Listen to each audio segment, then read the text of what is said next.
what we're going to do is we're going to start over here. In Mitzvah Hashem, we're going to start the halachas of Birkat HaMazon, like benching. So some of the stuff, if you're familiar with this stuff, some of the stuff is going to be pretty basic. Some of it's going to be a little bit more in depth. We'll see as we go along. Just before we get going over here, if you're, I imagine some of you are probably familiar with Birkat HaMazon. I don't know if you've ever actually bothered looking to see what it is that you're saying. Just before we get going, if you've ever looked at what it is that you're saying in Birkat HaMazon, you'll realize that an awful lot of it seems to have nothing whatsoever to do with what you just did.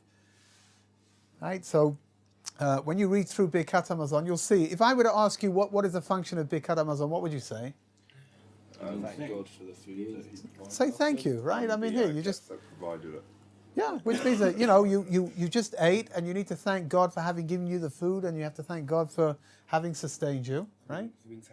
For being satisfied. So that seems to be enough, no? If you take a look in Birkat HaMazon, the first paragraph takes care of that. Everything else that we recite afterwards has got nothing whatsoever to do with what you've eaten, which is a bit odd. Yeah, if I was in charge of Birkat HaMazon, it would be a lot shorter for a start, right? And it would go something like this, dear God, thank you very much for that sandwich. It was great, and I'll see you next time. What do? We say thank you, which is the first paragraph, and then we start talking about the land of Israel. We talk about Brit Milah. We talk about the Davidic dynasty. We talk about the land of Israel. We talk about the rebuilding of the temple. I mean, all you had was a lousy sandwich. And here you are, 20 minutes later, like working your way through the most extraordinary amount of information that's got nothing to do with what you just did. If people over here, if you're familiar with Hebrew, so benching is okay. But if you're not familiar with Hebrew and you want to bench, so by the time you finish benching, you'll be hungry again, and then you'll have to start the process all over again. It's like a continual cycle, right? So, is anybody... Do you know what I'm talking about over here? There's lots and lots of blank faces, but that's okay because most of you are English. That's like a default, right? Does anybody here have a clue what's going on? Not in the class. I meant with Birkat HaMazon actually. Anybody have a clue? Okay, look. I mean that was a question. Really, that was a question. I don't know if anybody picked that one up. But normally when I ask a question, my voice goes up at the end. Huh? It makes no difference. It was a question. No, I don't know. Serious or not? Right, seriously. Okay, here we go. Seriously. So you've had your sandwich and you sit down to bench, and what you want to do is you want to thank God for having given you what He just gave you, and it was great. Thank you very much. Now, what's all the rest? What's the rest all about over here? What's all the rest all about over here? Pardon? I know there's a part where you can thank your host or your family. Good. Okay, you can thank your host, which has been inserted in a little bit later on, which is good, right? But very often we eat and we don't thank our host because we don't have a host to thank, which means you go out and you buy yourself a falafel, right? So who you thank? You're not going to thank your host unless somebody paid for it. Well, you indirectly mentioned the owner of where you bought the falafel. Okay. Look at it says. That's very generous. That's very generous. In Judaism, not only can you go to this restaurant and buy your falafel, but you can also thank the man for having let you buy the falafel to begin with. That's yeah. This is a side point, but I don't think we've had any others up until now, to be honest. But the bit about Reuven Yerushalayim, about the rebuilding of the temple. Yeah. When the temple is rebuilt, will they still say that thing, or they take it out? No, I would imagine it will be taken out. It's an interesting question, actually. Yeah. I don't know. The first three brachot of benching are actually what are called midioraisa. They come from the Torah. It's a Torah obligation, of which Reuven Yerushalayim is one of them. What will happen when the temple will be rebuilt? I'm not sure. But you know what? In Mitzvah Hashem, if you people daven hard enough, then we'll be able to find out. Right, very soon. In the meantime, here let's have a little bit of an understanding over here about who we are and what we're doing. Benching, the function of benching, the only one minor dimension of benching is saying thank you for what we've just eaten. There's an awful lot more behind benching. There's an awful lot more behind eating. If we eat in order to work and we work in order to eat, then the only thing you need to do is to make the first blessing in benching, and you're done. You're finished, right? Thank you very much for what you gave me. It was good. I'm satisfied and finished. That's the end of what's being done. But if we believe that eating is going to help us to become better Avdei Hashem, better in our relationship, it's going to help us grow within our relationship with God, then all of a sudden it's something else altogether, which means there's more to eating than just eating. Right? What does that mean? If anybody fasted yesterday, so you'll know that I would imagine for most people, by the time you got to the afternoon already, so you may not have been the sort of carefree, happy-go-lucky kind of personality that you normally are. I mean, looking around the room, that's what I see. I see upbeat, enthusiastic, happy campers. Did I sound like I meant that? Yeah. Oh, yeah, good. I'm working on my sincerity. That's good. Okay. You must be looking in a different place than I'm looking, that's for sure. But when you're fasting, what happens? By the time you get to the afternoon, you start running down, right? Your koyach, your energy, your strength starts to run down. Sometimes you might get a little bit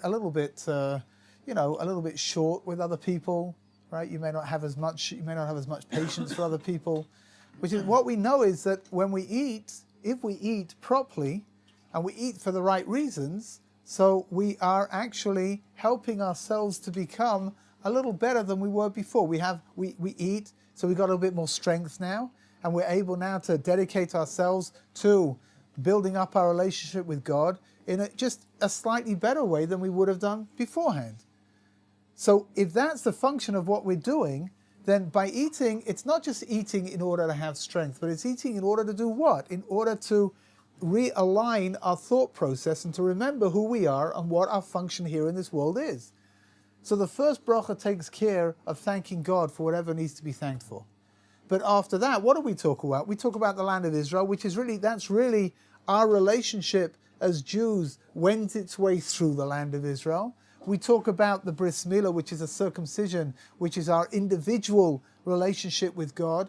We talk about building the temple. We talk about the Davidic dynasty. It's incredible. When you put it all together, the sandwich that you just ate is not a sandwich in order to stave off your hunger, but it's a sandwich that allows you to help build the temple. Which means we've got a goal. We have an aspiration. As Jews, we have aspirations. Our aspirations is to bring the Mashiach, to bring the Messiah, and to build the temple. When we eat and we do it the right way, so we wash our hands and we make the bracha beforehand, and then we say Birkat HaMazon afterwards, what are we doing? We're not just eating, but we're building the temple through that meal that we've just had. Right? It's an astonishing idea, it really is. There's a very famous story they tell about a chassid who came in to see his Rabbi. And the Rebbe says to him, excuse me, while they're in the middle of a conversation, the Rebbe says, excuse me for a minute, and he picks up an apple and he makes a bracha over the apple and he takes a bite. And the chassid thinking to himself, why am I doing this? He eats, I eat. What's the difference between us? So the Rebbe looks at the chassid hasn't said a word, right? But the Rebbe says to him, you want me to tell you what the difference is between us? So he says, you make brachas in order to eat. I eat in order to make brachas.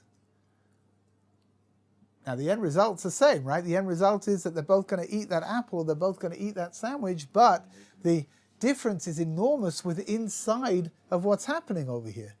Which means this one over here, you want to eat, you're hungry, so you've got to make a bracha. But the other one, he's saying, no, I'm going to eat in order to make that bracha, in order to bring another dimension of God's majesty into the world. And that's really what the underlying theme of Birkat HaMazon is, to be able to reveal God's majesty down here in the world, and ultimately to bring about the Messianic era and to bring about the building of the temple. And that's why benching is so long. Because it's not just thank you, but it's got to contain it's like a roadmap. It's got to contain all the points on the way, points of interest on the way that are going to help me remember what I'm doing, yeah.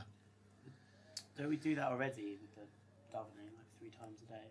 Yeah, so very is good. It necessary to do with Birkat HaMazon as well? Apparently so, yeah. Which means it's a good point. We do it all the time, right? So why are we doing it again? Because this is so fundamentally important.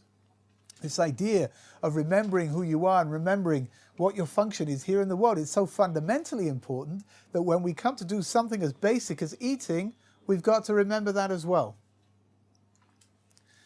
In a certain sense, maybe it's the other way round, right? Which means that inside of benching, inside of eating, and when you've eaten your bread, and then you've got to go through the whole concept of Birkat Hamazon, maybe because that's such a mundane experience, maybe then for sure we should be remembering the idea of building the temple.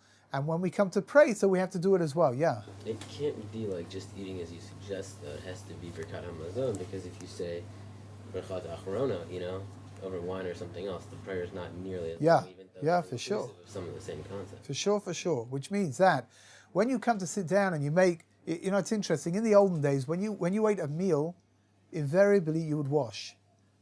This idea that we have in our generation, or the last couple of generations, of being able to eat enormous meals without having to eat bread, it's something relatively new.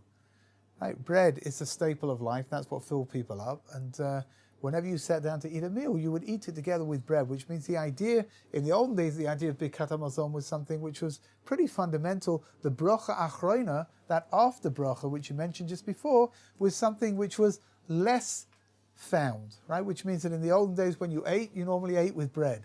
Nowadays we do it the other way around, right? But the men of the Great Assembly, when they instituted the idea of reciting Birkat Hamazon, so since then we keep it in the format that it's in. But you're right. My father-in-law, alav shalom, he was very careful when he sat down to eat. He would normally wash, right, in order to be able to bench. What do? We eat enormous meals, and if you plan it correctly, you can get away with making a very short after bracha of brain fashot after having eaten an enormous meal, and that's it. You just spent 30 seconds thanking God afterwards, and you're done.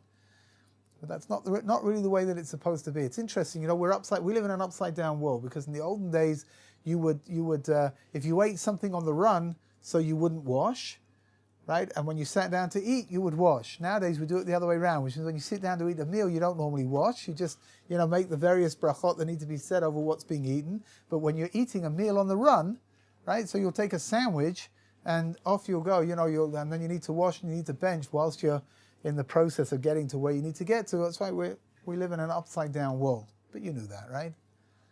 But if you eat a full meal, like a lot of times you say, oh, the bread is Messiah's. If you're eating a whole meal, you got to bench. Yeah, so the emphasis is like this. According to halacha, if you sit down and you eat a meal, even if you didn't wash your hands, but you're able to say, v'achalti v'savanti, that I've eaten and I'm satisfied, so according to some opinions, you should bench anyway, even if you didn't wash your hands and eat bread. Just a little thing over here about, I know we spoke about this in the past, but just a little thing over here for those of you that weren't here, which is most of you. There is a relatively new concept in the world called mezonot bread. Right now, mezonot bread is a little bit of a non sequitur, halachically and practically. Actually, it's bread that has had some kind of something added into it. Normally they add in some kind of fruit juice into it, apple juice, and mezonot bread is something which people assume that they can make a mezonot over it. They don't have to wash their hands, and they don't have to bench afterwards, and they can just make a mezonot and make an alamichia, which is a lot quicker. There's a problem. A problem with that is that according to the halacha, if somebody sits down and it's called kover asuri. You sit down to have a meal, even if you're going to have mezonot bread, you should be washing and you should be making an al natilat yadayim and hamoitzi over what it is that you're about to eat. That means, for example, that the so-called meals that you get on an aeroplane, right? Where somebody told me a cute idea. When the stewardess walks up and down and asks, beef or chicken, she's not asking what do you want. She's asking what it is. She doesn't have a clue either, right? But these so-called meals that you get on the aeroplane, that they come together, the kosher meals come with a piece of bread, a roll that is mezonot roll. Now, I'm not convinced that it's okay to say mezonot and not to get up and wash your hands, because you're being koveya asuri. You're sitting down and having a meal over there in the aeroplane. I mean, if you ever actually succeed in getting the cellophane wrapping off of the tray to begin with, which is not an easy thing to do. Yeah. So you're saying there's two parts to Birkat Hamazon. You're saying you say it because you're sitting down and having a meal, but also because you're having bread. It's two separate issues. It's two separate issues, which up until not very long ago was just one issue, which means in the olden days people sat down and had bread. We live in a different in our generation people eat sandwiches. So even if you don't eat bread, and you're sitting down and having a full meal, you still say Birkat Hamazon? According to some opinions, if you eat a whole meal and you're now full, right, then without bread. Without bread, yeah. Even like mazonot bread. So if you just nothing, forget about it. No mazonos whatsoever at all. You're just having chicken. You sit down, salad, chicken, salad, jelly, steak, chips. Okay. Hamburgers without the roll. Right. But you're sitting shawarma down. Without the Lauffer. If I've missed schnitzels, have I missed anything out? Quick, help me out over here. Falafel. Bagels without the bagel, right? Schmaltz without the kickle. So just the whole. Right? Schmaltz with the kickle. But so according to some, not everybody agrees with this, but according to some opinions, if you sit down and you eat a meal and you're now full, then you have the opportunity to be able to bench. Which is not. What's the difference between that and bread? By bread, even eating a small amount of bread, even if you're not full, triggers off the obligation to bench anyway. Yeah. What if you sit down and you eat an apple and you're full? Do you have to say benching? I think you should see a doctor, personally. But you said if you're sitting down and you're full and you're satisfied. You're probably I'm saying if you an apple. That's the saddest thing I've ever. Are you Jewish? That's a sad. Unless it happens to be an apple that's covered with dough, and. No, it's got to be a meal. It's got to be a meal of significance, right? So sitting down and stuffing yourself with with crisps or something is not going to do it. But if you sit down and you stuff yourself with schnitzel, then maybe yes. Again, not everybody agrees with that opinion, but there is such an opinion. Yeah. You mentioned just now about the bread and saying that if this is proper lechem and if you not mazon, and if you probably just even had a little bit, you have to say Birkat Hamazon. But then the first paragraph of Birkat Hamazon is thank you because we're eating satisfied. If you're not satisfied, it's a bit of a. So it's interesting. The sages ask the same question, right? If you eat bread, and one of the things that we say v'achalti v'savati, that I ate and I'm satisfied, and you're not satisfied. So what do you do now? So you're supposed to bench anyway. The Gemara explains that bread is different from most other. Again, we got to go back into Talmudic times to appreciate this properly. But bread was different from most other foodstuffs because bread really was the staple of life, and it didn't take very much bread to satiate somebody. Right? You need more chicken to come out feeling full than you do slices of bread. Right? So the bottom line is that bread is a different kind of a foodstuff to most other foodstuffs, and we treat it differently. So even in a situation where somebody's not satisfied, he would still end up having to bench afterwards. Good. Okay. Let's have a look at some of the halachas over here, shall we? How much bread do you need to eat in order to trigger off the obligation to bench? So it's something called a kazayas, right? A kazayas is a large olive. We're talking about volume over here, right? A large olive-sized, about double the size of a regular olive today. So we're talking about over here.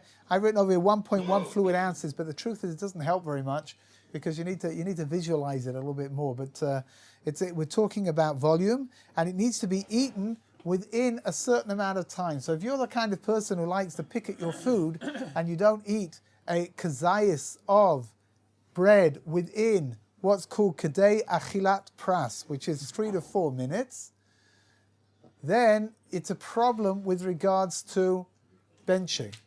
Now, for most people, this is really not an issue. What might become an issue, interestingly enough, is if you forget about bread for the moment, forget about benching, but if you drink hot drinks, anybody here like a hot drink? Yeah. Right? If you drink hot drinks, now in order to... What's funny?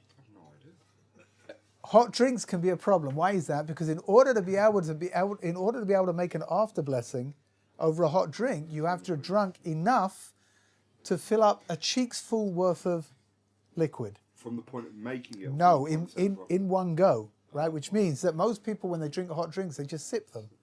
Yeah? So if you want to be careful about making an after bracha afterwards, so you need to make sure to leave enough at the bottom that it should be cool enough so that you can drink it. It's called miloi lugmav, which is a cheek's full worth of liquid. Once you've done that, then you're obligated to make an after blessing. Right? So it's something to keep an eye on. Some people are able to drink hot drinks and they don't make an after bracha because they just sip them all the way down. Some people, again, I don't drink hot drinks, so it's not really an issue. Could also be an issue, actually, and maybe an issue with ice cold drinks as well. The old brain freeze, yeah. Oh. I seem to have triggered off some kind of reaction over here. That's good, right? That's great. Rabbi, did you say how much a person should eat? How much bread should a person should eat? 1.1 fluid ounces. It's called a kazayat. Right. So again, it's funny. What I should really do, maybe tomorrow, what I'll do is I'll bring in something so we can see what it looks like, see what we're talking about over here. Everybody's obligated in Birkat Hamazon, men, women, right? Anybody over the age of bar or bat mitzvah? Is anybody here over the age of bar mitzvah? Yes. Yeah, Baruch Hashem. Okay, so that includes you. I guess nobody else though, because it's just the two of you. Okay. There's an interesting question over here with regards to people who have converted to Judaism, whether they are biblically obligated to recite Birkat Hamazon, or whether it's only a rabbinical blessing. Because inside of Birkat Hamazon we say, Al she'inchalta lavotenu eretz chemda, that we thank Hashem for having given our forefathers the land of Israel. And if a person is a ger, if a person is a convert, so it's a question of whether does that fit in? Is that correct for them to be able to say or not? However, what is learnt out is that gerim are descendants, converts are descendants of Avram Avinu, and if that's the case, then it's okay. The obligation is a Torah obligation for converts as well. What about for people who are not yet bar or bat mitzvah, so under the age of 13 or 12, depending on whether you're a boy or whether you're a girl? So there is no obligation, there's no Torah obligation, there is a rabbinical obligation to educate children, right? So chinuch, what's called chinuch. And if that's the case, then children should be educated to recite Birkat Hamazon just as much as everybody else, so that they should be able to, when they become bar and bat mitzvah, they should be comfortable and able to recite it the way that it needs to be recited. What about reciting some of Birkat Hamazon? So if you've got small children who are not able to recite the whole thing yet, it's fine to teach them just the first bracha, work it up paragraph by paragraph. It's okay for them just to recite the first bracha and they've recited their obligation. Just as an aside, nothing to do with Birkat Hamazon, but to do with the concept of chinuch, of education. It's permissible to teach children brachot using the name of God, even though you yourself are not going, you don't need to make that bracha right now. Right? So for example, you want to teach a kid how to make hamoitzi, so you tell the kid, Baruch Atah Hashem, instead of saying Hashem, you use God's name, so the child should become used to saying the brachot properly, even though under normal circumstances it's forbidden to recite God's name unless it's inside of prayer or inside of a blessing. Sometimes bar mitzvah, when people learn the bar mitzvah parsha, so sometimes when they're taught the brachot, for some reason they're taught the brachot with the word Hashem, and then when they get up in shul, nobody's actually told them they're supposed to say God's name, the whole thing, and not say the word Hashem, and they make the mistake of saying Baruch Atah Hashem, and then everybody starts screaming and shouting at them, and that's also part of the part of the custom of moving from childhood into manhood. Right, bar mitzvah, when the little bar mitzvah kid gets up and he says, "Today I'm a man," and that's one of the Jewish sport is taking a confident 13-year-old kid and turning him into a quivering wreck. Right, so it's like baying dogs. When he gets up to begin his parsha, and the first mistake he makes, everybody's screaming and shouting, and then he carries on with a little quaver in his voice. And then the next time, the quaver is a little bit more pronounced. And of course, once he's made a couple of mistakes, and that leads to more mistakes. And I'm sure you've all been through this. Right? You've all experienced it yourself. And that's why we do it to others, right? Because that's what happened to us. So, Makes you feel better. for sure, without a doubt.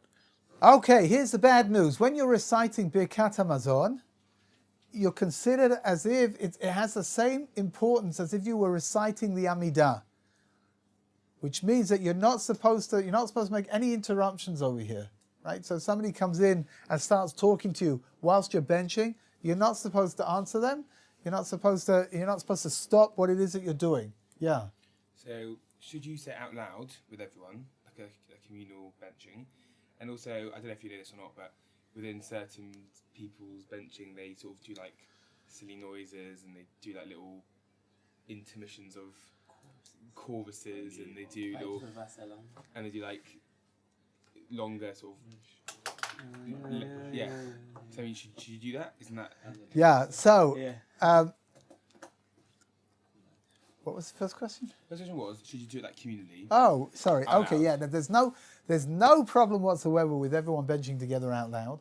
In fact, for many people, it's a great help, right? Because otherwise, if you've got to bench by yourself, maybe it'll be a little bit too difficult, maybe a little bit too long. But when everybody benches together and they sing it all together, so there's no problem with that whatsoever. The only thing you do have to be careful with when you're singing, benching together with everybody else, is to make sure that you're saying the right words.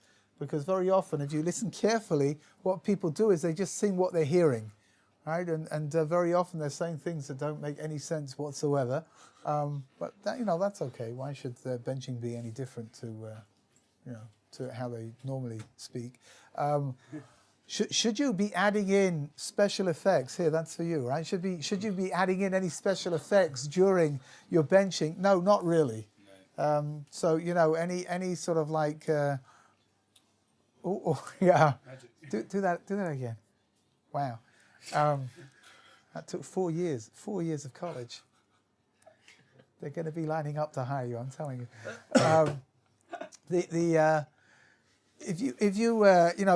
So hand effects should really not be done. Repeating words, going back over things really shouldn't be done. Singing tunes after that tune's been done with the words, that sort of thing as well. Well, that's a little less complicated.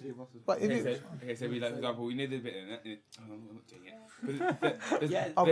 Go on. There's a bit with words and a tune, and then they finish that little bit with the tune, and then afterwards they go afterwards with this tune with a bit of... Yeah. So I tell you like this. So it's like a niggin within the actual thing. I think like this. If you're not repeating the words, it's a lot less complicated, right?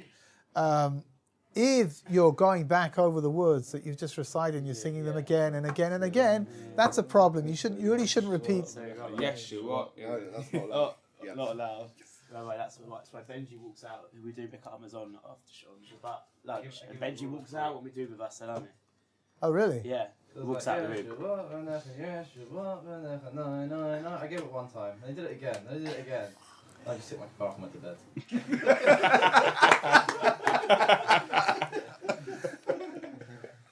Wow. What a protest.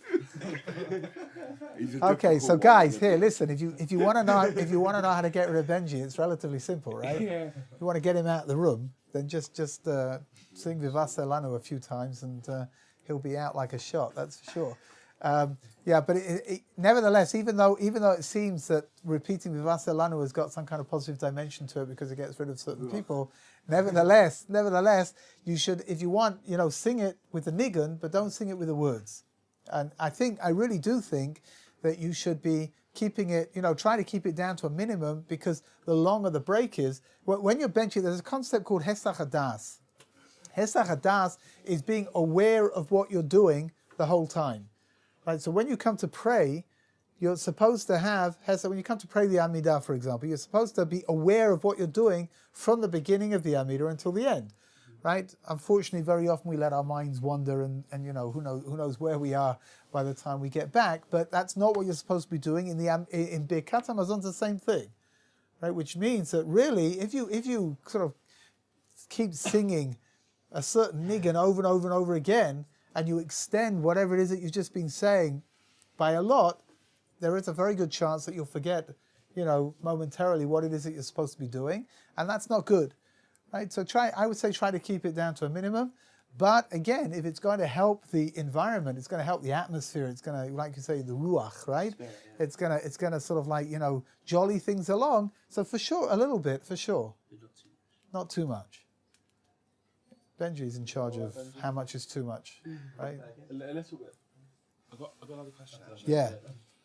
When you start benching and you try to get three men or 10 men, whatever, to do a zimun. Yeah. So some people say Rabotai Navarech. Yeah. Some people say Chavarai Navarech. Yeah. Some people say Rabotai V'Liven Benchen. Villain benching, yeah. V'Liven Benchen. Yeah. Okay, so what's Pshat's very simple. When you've got three people coming together, so you have what's called a zimun. We'll learn the halachas a bit later on, maybe not today, but whenever, when we get there. When you've got three men over the age of bar mitzvah coming together, so then you've got something called a zimun. A zimun means that you don't just start off benching with Baruch Atah Hashem, but you start off with a little introduction. And the standard thing that you'll find in most sidurim is Rabotai Nevarech, which means, guys, let's bench. Right? Which is sort of like you're just drawing everybody together. Rabotai Mir Villan Benchen is Yiddish, it just means the same thing, right? Rabotai, we will bench. Mir Villan Benchen. Chavorai Nevarech is something which I don't think is applicable to most people sitting over here because you're supposed to be friends. But if one were to have two friends, which is an uphill struggle, right? Then you could definitely say Chavarai Nevarech, which means, instead of saying Rabotai, which is, gentlemen, let's bench, you can say friends, let's bench. Right? There's no real fundamental difference between them. All it's doing is just calling everyone's attention to the fact that you're about to start benching, and everybody should be together. And then when you say some people like do a bit of a giddy up, the horse thing when there's 10 men. When you get to the word Elokeinu, when you've got a minion of men who are coming together to bench, so then inside of Rabotai Nevarech you add in God's name, right? You say Elokeinu, and the custom is that when you say Elokeinu, that you giddy up, you go like this, and just to stand up in honor of God's name, but you don't stand up the whole way. You just giddy up, and then you giddy down again, I suppose, right? Can you giddy down? This requires some kind of research, I think. It's interesting. Benching is so important that there are some opinions inside of the halacha. There are some opinions that say that a person should not answer. Let's say, for example, you're benching in a room, and next door to you they're praying mincha, and they get to Kaddish. So according to some opinions, benching is so important you shouldn't even answer to the Kaddish that you hear, right? The Amen, Yehei Shmei Rabbah that you hear inside of the Kaddish, because you're supposed to be focused on the Birkat Hamazon, on what it is that you're doing right now, benching, yeah. I thought Kaddish trumps everything. No. Apparently not. Obviously not, mate. Yeah. That's a silly question. Shattering. Where did you go to yeshiva? Actually, here, but So it doesn't in those cases. Is it there just are occasions. There are a few occasions where Kaddish does not trump. So, for example, if you're in the middle of your Amida recitation and they're reciting Kaddish, or even the Kedusha, then you're not supposed to answer. What you should do is that you should stop and listen, right, for Kedusha, but not for Kaddish. For Kaddish, you just keep going. Right, so there are one. It's interesting. You know what? Now that you mention it, that it's interesting. In the halacha, they make the connection between Birkat Hamazon and the Amidah.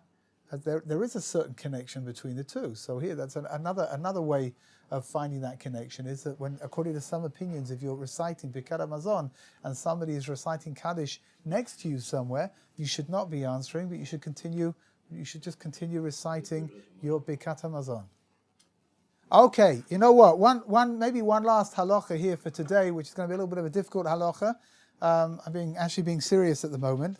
Birkat Hamazon needs to be recited with Kavanah. Kavanah is this all elusive word. You know, what is it? It's intent, it's concentration. I don't know, there isn't one word which describes it entirely, but Kavanah means that you are supposed to be aware of the words that you're reciting, and you're supposed to be concentrating on what it means, right? Which means that when a person comes to bench, you need to say it slowly in order to be able to recognize the words and understand what it's saying.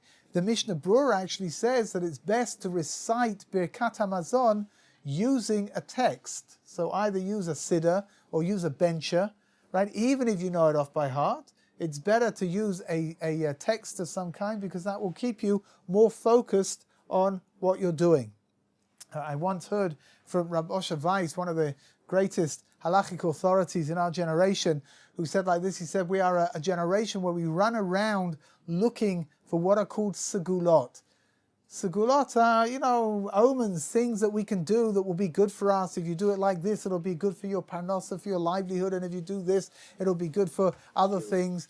And he said that he's very much against these kinds of things. But already inside of the early authorities, we're taught that if you recite Birkat Hamazon carefully, then it is a segula for parnasa, for livelihood.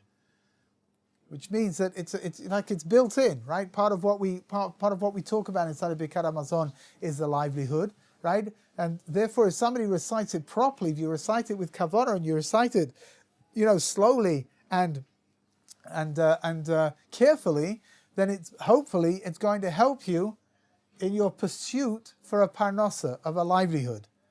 And of course, if that works, then you are obligated, absolutely obligated, to remember your favorite rabbi who taught you that idea first, in order to give him your 10 or 20%. Yeah. Why should you only get a panos out of that? You should get one as well, right? Does Moshe Weiss agrees with the school of the... Yeah. The school for that? Yeah. Okay, so I'm going to take this as stunned silence. And we're going to stop over here. God, even that didn't cause a reaction. That's really something. Okay.